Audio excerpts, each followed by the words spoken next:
Hello and welcome back. All the processes I'm about to do I've covered in the last few videos, but I'm going to stitch them all together and take you through the machining of one post and adding the braces to that post all in one video. So it's nice and simple for anyone looking back on how to do this. Then it's all here within this video and it's all real time. So it'll be quite a long episode, so probably quite boring for the majority of you, but you're also going to get to see the real process with nothing cut through or fast forwarded, and I'll try and give as many tips away as possible as I'm working through this process. Post on the bench, I've already been through all the posts behind me and labelled which length is going to suit which post I need to cut. So number 10 here, so I'll just check all sides and which end I'm going to machine a tenon on and which end is going to be the bottom of the post. So that end looks like the most knotty and hard wearing end to this post, whereas this one's got some quite nasty sapwood in places like this, and a couple of these knots aren't very attractive, along with a big split here. So this is going up against the wall. I can disguise one of these edges against the wall, cut that off within the tenon, and we should have a pretty nice post. So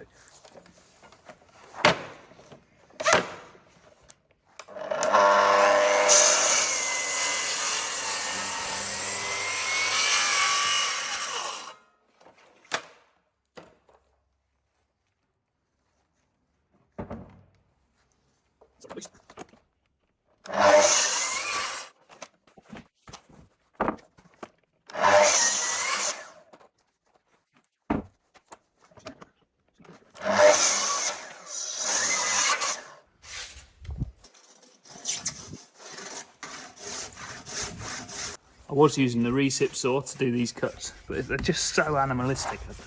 I can't stand them tools, so I thought I'd use it for this job, make sure it still works, but it's gone back in the cupboard. It wasn't even any quicker, and less accurate. It's horrific. So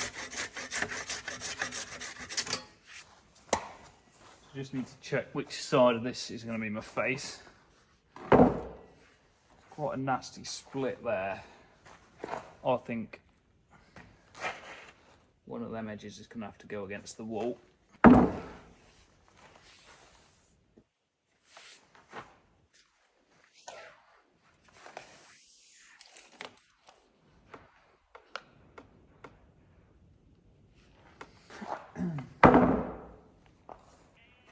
This is going to be our face. Face mark on that edge. So our tenon's going to be running this way. Now I broke my pencil. Slip the old tenon jig on.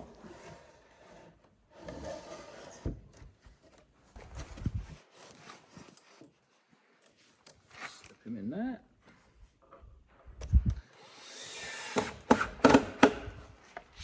This jig's bloody brilliant. I mean, you just get two perfect width tenons, dead straight. I mean, even if you've got inaccurate timbers, as long as you made that box big enough to go over the rough timbers, you can kind of guide this plywood straight down your timber, get it right, fix it in whatever way you please, screws or whatever. As long as that's looking straight down your piece of timber, as rough as anything that it is, you can set your offset and you get two perfect cuts really safely and easily. So if you're doing anything with beams and making tenons using a drop cut on a circular saw, I can really recommend this technique like enough.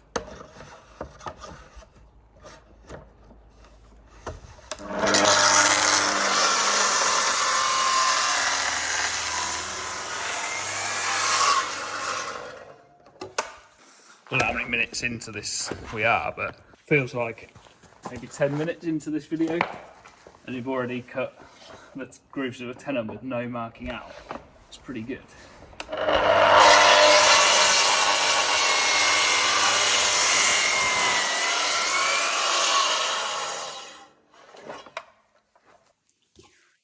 Some safety glasses on. That's that one done with for this stupid beam.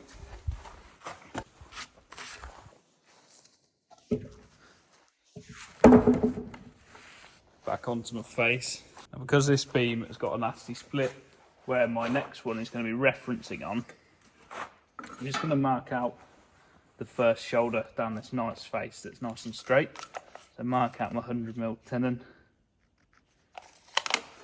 and put a nice square line on there. so that I know when I put my jig on that if it matches that line, I'll get a pretty consistent result with the shoulder.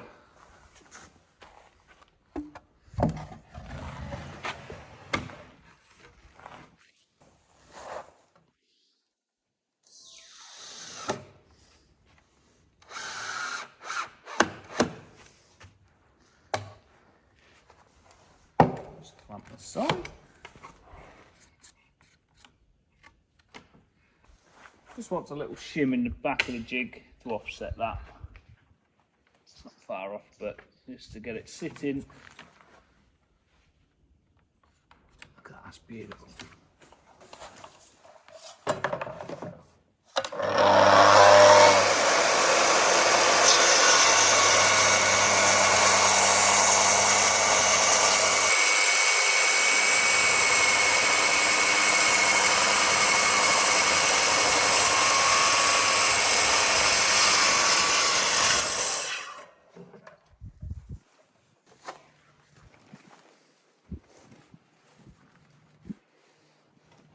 Gently turn it over. Trim this side.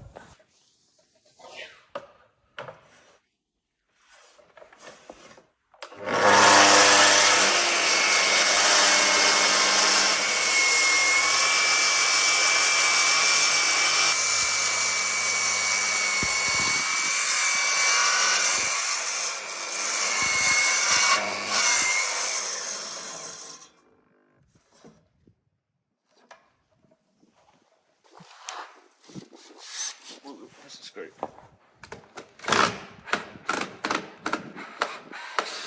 It's time for a new screw in there.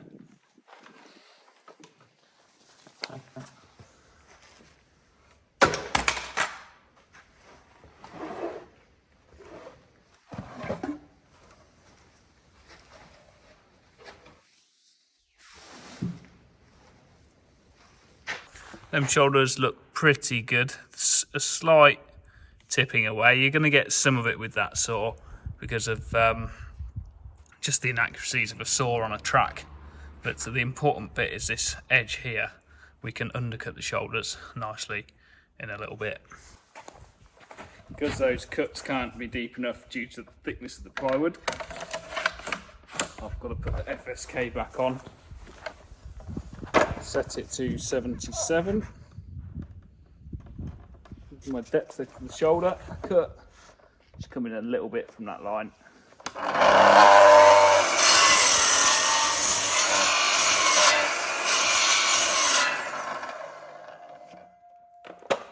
Take them out. And a wee chisel if the grain's right.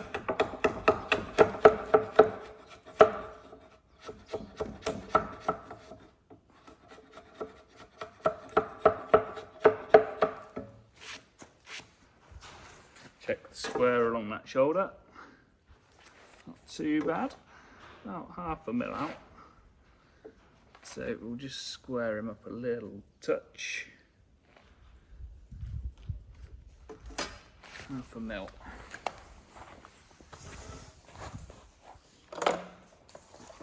So the depth is a bit lower, so it cuts nicely.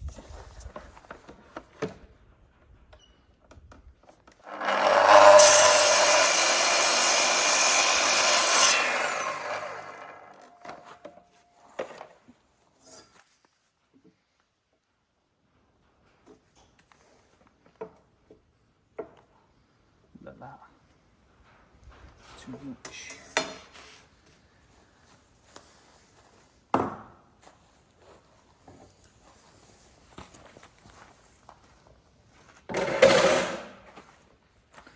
Turn him over. Just check that this side shoulder joint is nice and square. Pretty good to me. They're coming out nice. I mean, the odd one I'm having to fettle a bit, where maybe the saw's bound up and wandered the blade a little bit with the toughness of the oak, but they're coming out pretty nice off that jig. So I'll deepen that one. Set the saw slightly off.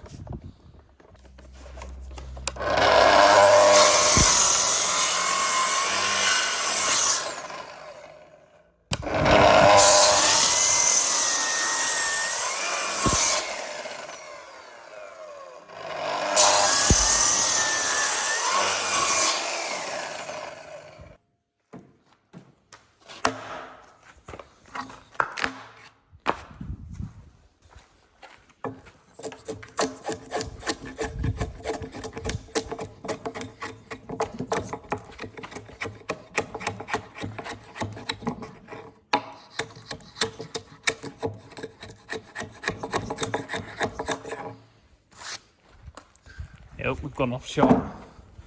We've gone off camera. I think the wobbly stools will be really annoying some of you.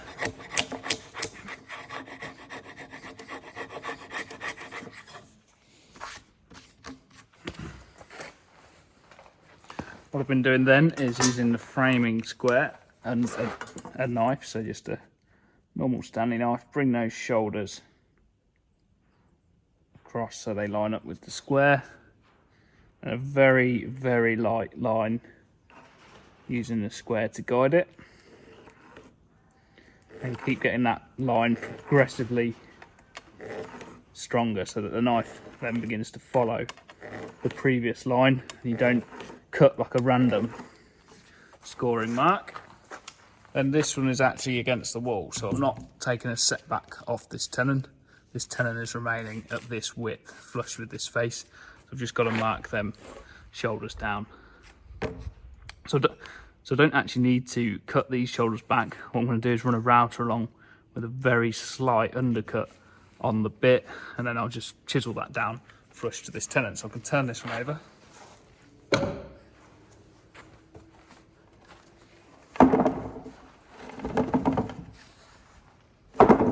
I've done the same on here. I've put a light score line across already. Set the saw to 15. Make sure I'm just slightly off that line.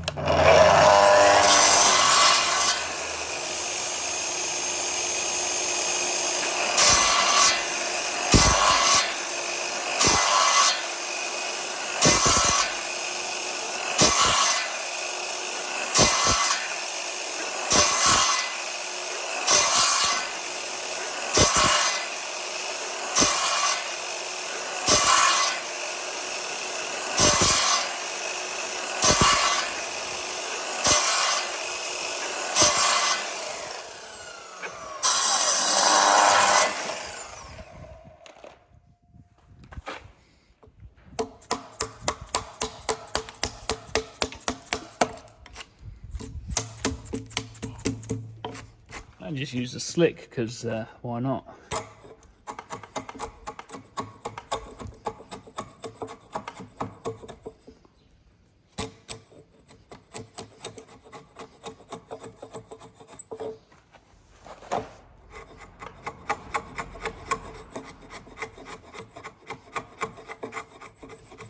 Loads of you wondering how I sharpen this beast. I'll show you in a future video. Now I've got my nice square scribe line connecting them two pieces.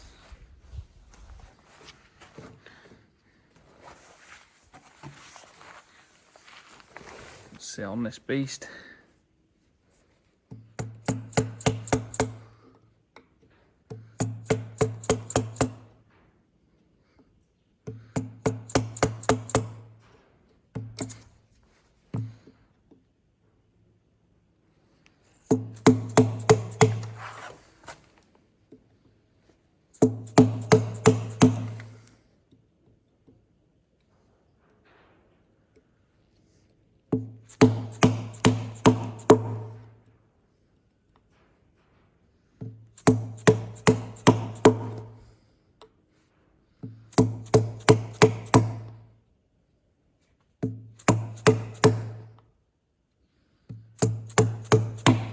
I'm just dropping the chisel in the lines here, working my way along, making sure that I'm slightly undercutting all the way.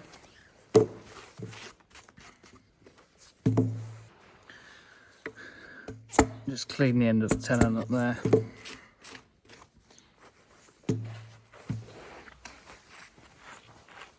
And I'm just cheating really, I'm using the router and holding it so it sits at a very slight undercutting angle, not going out the ends of the timber, and just cutting that timber back so that the shoulders meet on the corner where you see it, the gap line really nice and tightly.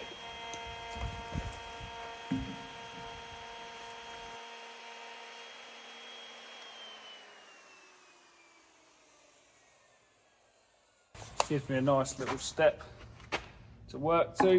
Slot the finish back along. Get above it with this slick. Just work that down.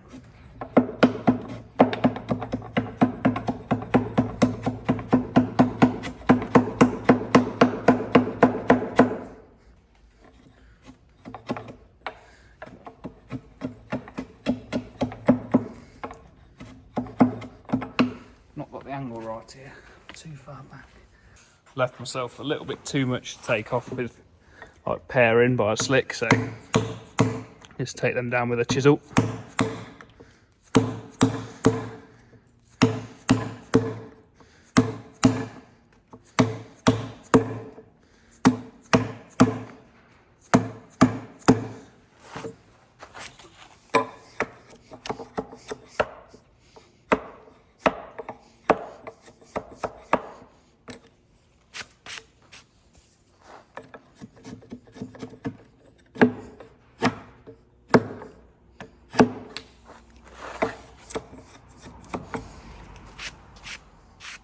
Takes some getting used to, this slick. It's a bit of an awkward tool.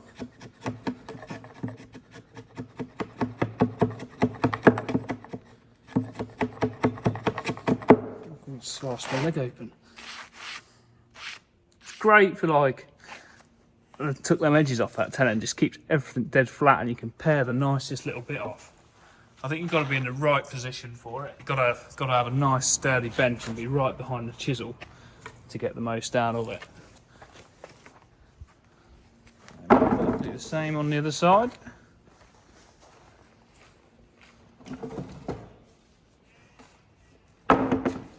This is a trend router bit, absolutely stunning router bit. They do sponsor the channel, but I would say this even if they didn't. This router cutter, although it's dead expensive, it's just like no other I've ever used. It's so sharp, so effortless. It'll cut 50mm. I use it to cut my horns out on the sash windows in sort of one pass with a, cut it rough on the bandsaw, and then just whip round with these on a template. And it cuts it absolutely perfectly. It's so good. But yeah, just set the bearing sort of almost flush with the bed so that the cutter is doing, from 5mm into the timber all the way down as far as it'll go.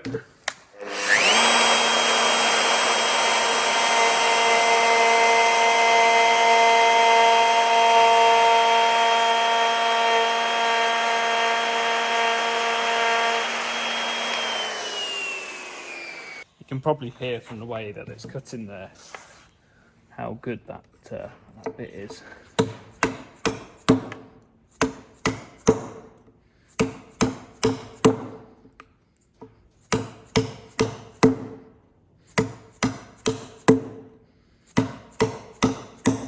I've got a 2-inch chisel somewhere. I couldn't lay my hands on it.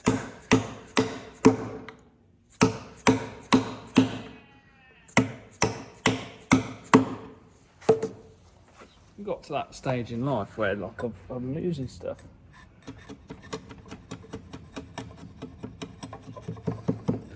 No, I've got one somewhere, old boy.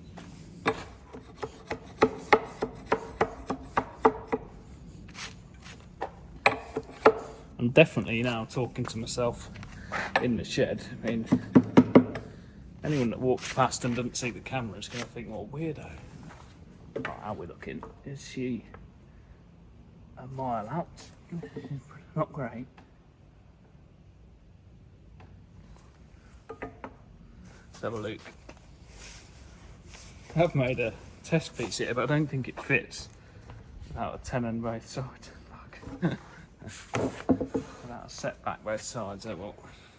Just open that test piece's mortise up so it'll slip over tenon no matter what. It looks pretty good to me. Good enough for a green oak frame anyway. It sits pretty nicely around there.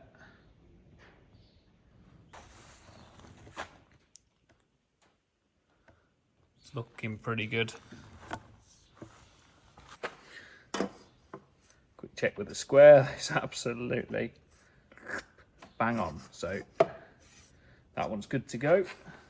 Mark my mortise on for my brace now. I've only got one on this post, so this is the end post and the brace is going on this side, so just one mortise hole for this one. So it's 303 and 730 of my mortise perimeters.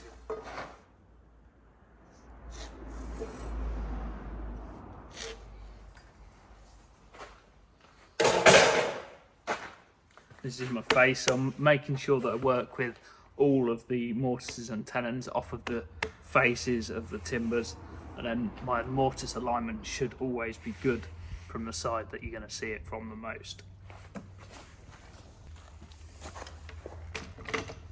So on this mortise here, the side I'm using as the face is this side of the machine, because when you put that up to the piece of wood and clamp it, the back edge moves. So that's not a good reference face.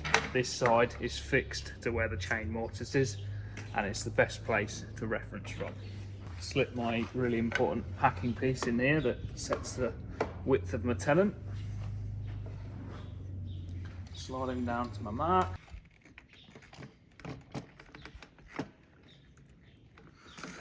Clamp them up, make sure it's flat on the bed, and mortise away. It's a lot easier to do when you're above the piece of wood.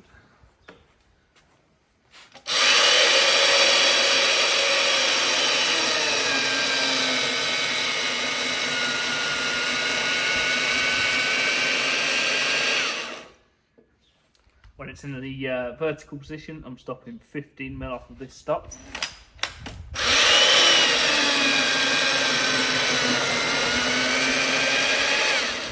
In the halfway position, I'm going 7.5.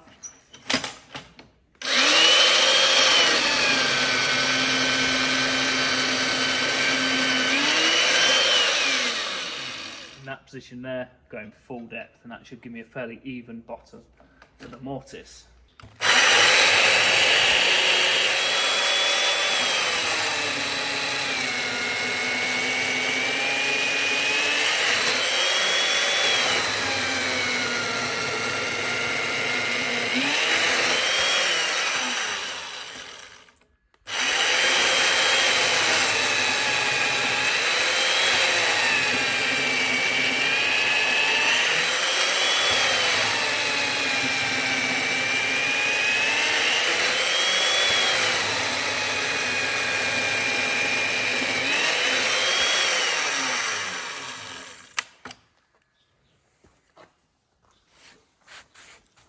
I'm going to leave the camera running just so you get a feel for how labour intensive this is.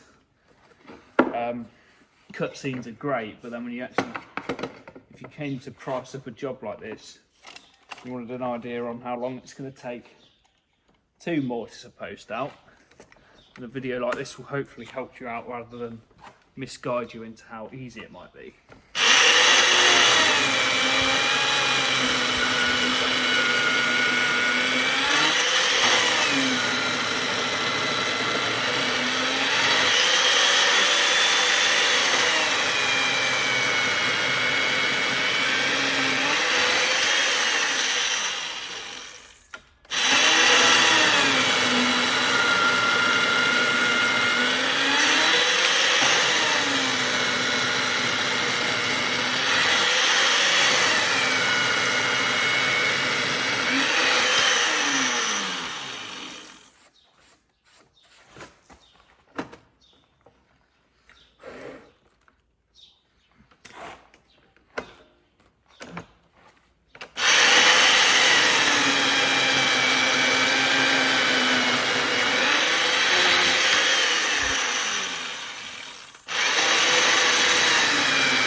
Take that piece of wood out,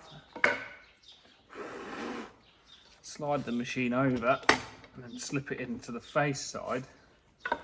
It spaces the face of the machine off the thickness of that batten. Gives me a consistent tenon every time. A consistent mortise, sorry.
There we go, that's that one done.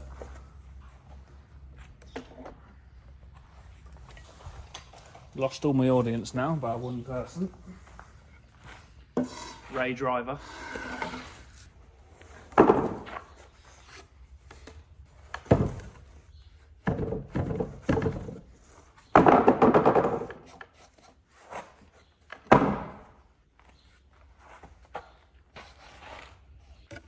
Hopefully you can see in that mortise bottom the depth of them peaks is pretty consistent across the bottom of that mortise, and they need to be further into the wood than my shoulder that was 80mm, so the highest peak there is sort of 85mm.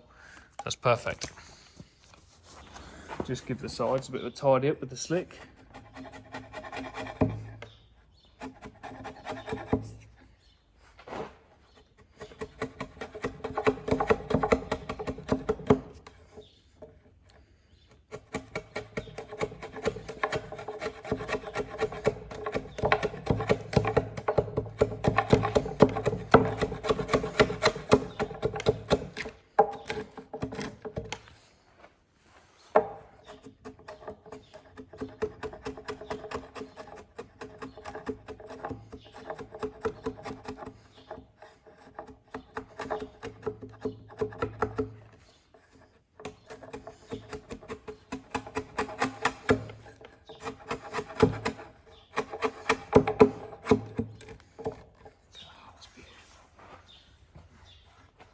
Step that.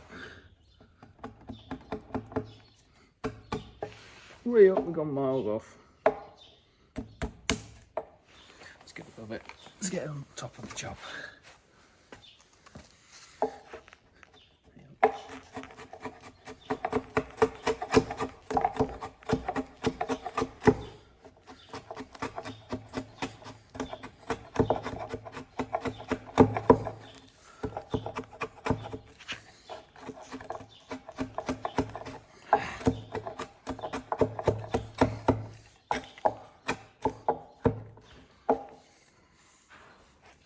I'm going to take the toe off in a minute.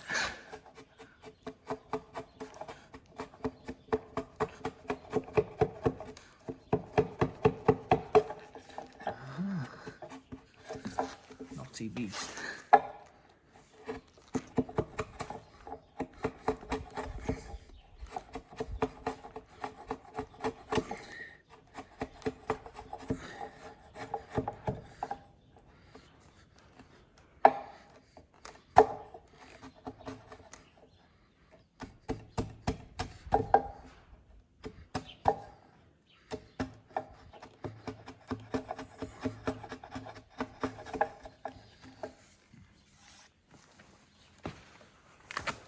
Fairly hard work, but that's made that perfect look. Right, boy! Alright, boy.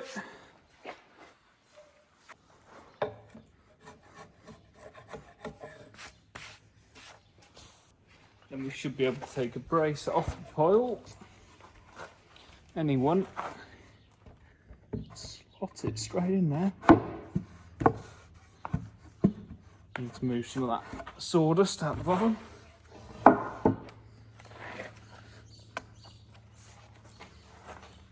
Might be one peak that's a little bit high actually.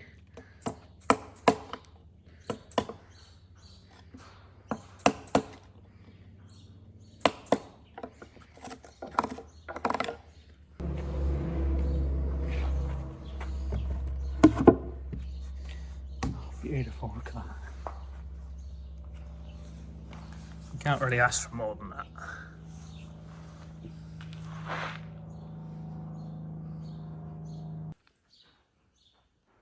Right, so just looking down that shoulder to make sure that the top of the post lines up with the shoulder on the brace when everything's at flush. Looks like we're around 1mm out, so I'm just going to chisel a little bit more out of that mortise.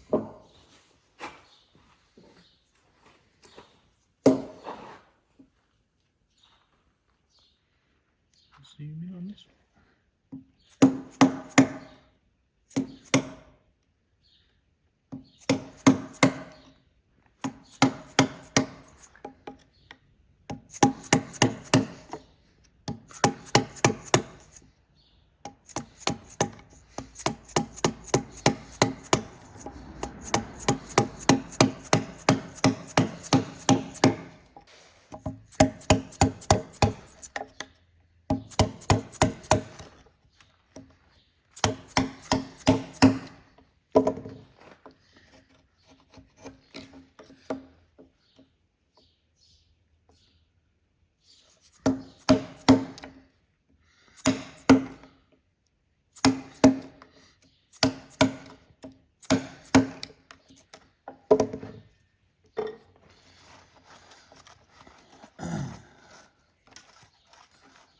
out so it's out of the way.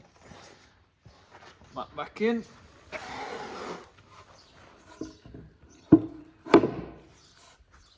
If we look down that shoulder, should be casting a pretty good line flat with the tenon on that post.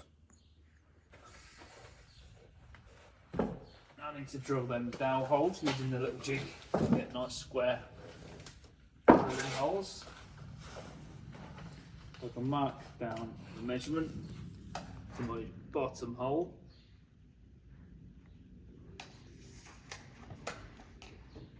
And I've got this jig that will guide the drill bit into the wood nice and straight. A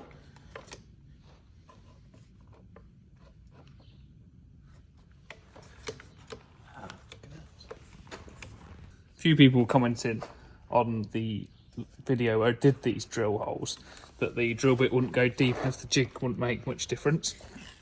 Well, the drill bit actually goes deep enough to go right through that first tenon.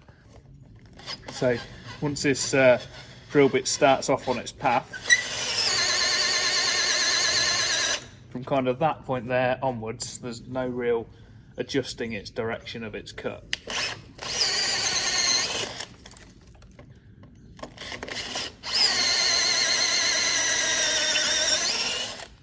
Not really do that.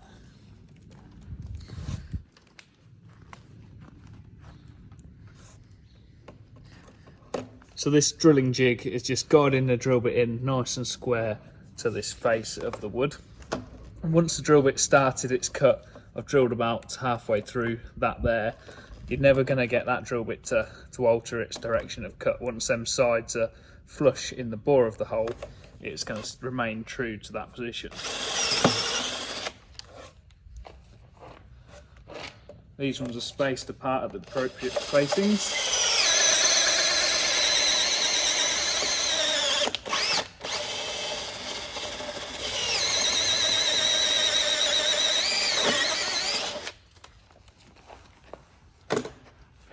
I can take them out of the way. Like I say, no matter how much bending or moving I do at this stage, I'm not going to get that drill bit to deviate from that position.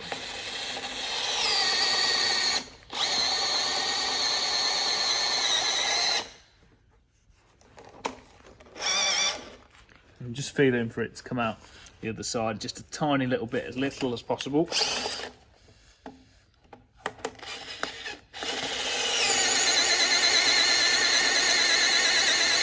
It's not the straightest drill bit in the world.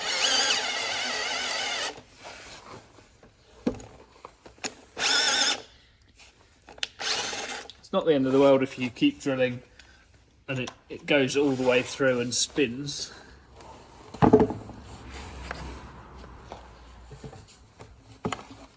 But the more timber you leave on this side for that worm to bite into, the more central you get as you drill through from the other side.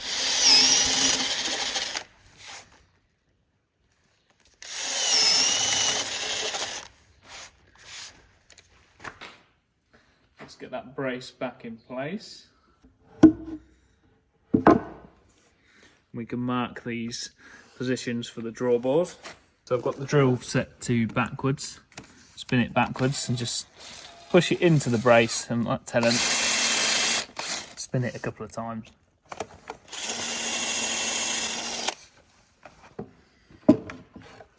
That gives me a couple of little dot marks. Then for green oak, I'm coming in about 5mm. These pegs are tapered, so they're loose in the hole at the position where the tenon is, which is, you know, about 65mm from the face. So we've already got a little bit of play in the pegs versus the hole, and we want to have a little bit of timber for that draw bore effect. So 5mm seems to be working quite nicely.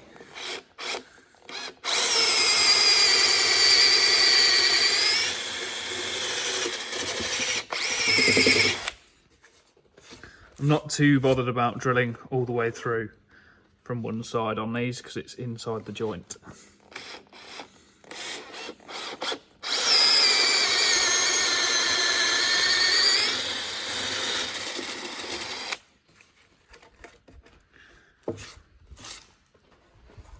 Put that back in place. And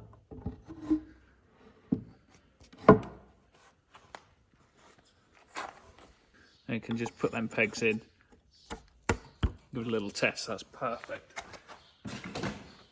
A few taps of the hammer when the taper comes into the full bore of the peg.